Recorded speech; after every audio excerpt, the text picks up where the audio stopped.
Bismillahirrahmanirrahim. Assalamu alaikum. My name is Hassan, and today we are going to share WhatsApp status with some friend or few friend or specific person. So we are in update section. On top right you see three dots, so click on it, and then you see multiple option. Now you see status privacy, so click on it. So we are in status privacy, and then you see who can see my status update. You see my contact accept, only share with. Now select only share with.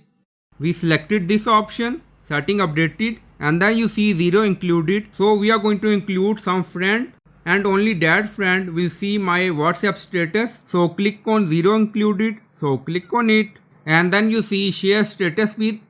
No contact selected, so you can select like this, and then you see we selected 5 contact, so you can add any person in this list.